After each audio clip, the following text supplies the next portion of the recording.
Chicken ডাক bungalow অত্যন্ত জনপ্রিয় একটি রেসিপি।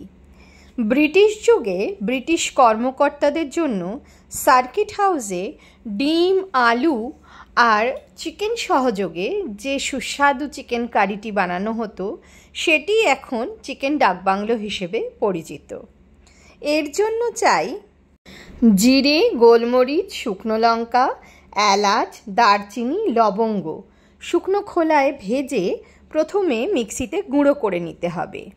এবার চিকেন ধুয়ে তাতে হলুদ, লঙ্কা গুঁড়ো, কাশ্মীরি লঙ্কা গুঁড়ো, দই, লেবুর রস, রসুন, আদা, কাঁচা লঙ্কা বাটা এবং সর্ষের তেল দিয়ে ভালো করে ম্যারিনেট করে নিতে হবে। অন্যদিকে বড় করে কাটা আলু নুন হলুদ মাখিয়ে রাখতে হবে এবং ডিমও সেদ্ধ করে নুন, হলুদ ও লঙ্কা গুঁড়ো মাখিয়ে নিতে হবে। এছাড়া চাই পেঁয়াজ কুচি।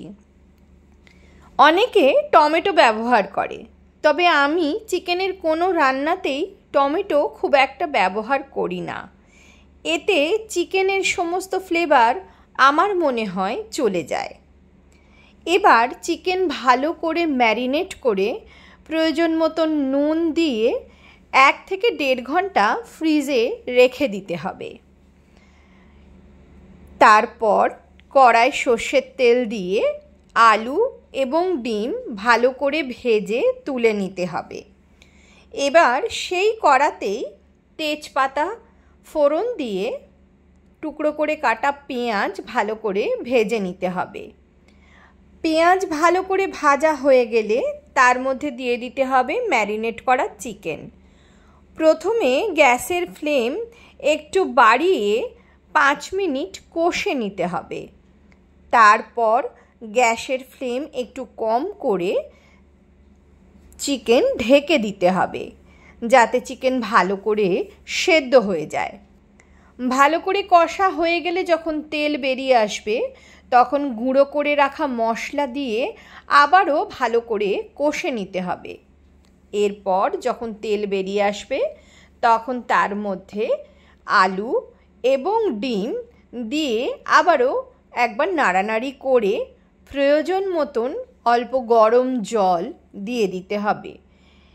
ভালো করে ফুটতে দিতে হবে। তার জন্য বেশ কিছুক্ষণ ঢাকা দিয়ে দিতে হবে যাতে চিকেন ভালো করে সেদ্ধ হয়ে যায়, সাথে আলুও ভালো করে সেদ্ধ হয়ে যায়। ভালো করে ফুটে গেলেই রেডি হয়ে যাবে আমাদের চিকেন ডাক বাংলো, যা স্বাদে আর গন্ধে অতুলনীয়। ব্যাস, আর কি?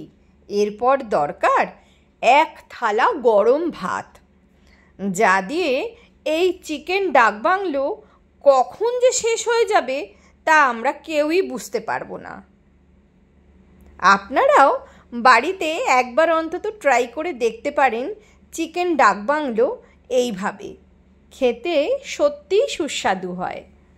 যদি কারোর মনে হয় ওপর থেকে 1-2 চামচ ঘিও ছড়িয়ে দিতে পারেন, তাতে ফ্লেভার আরও ভালো আসবে।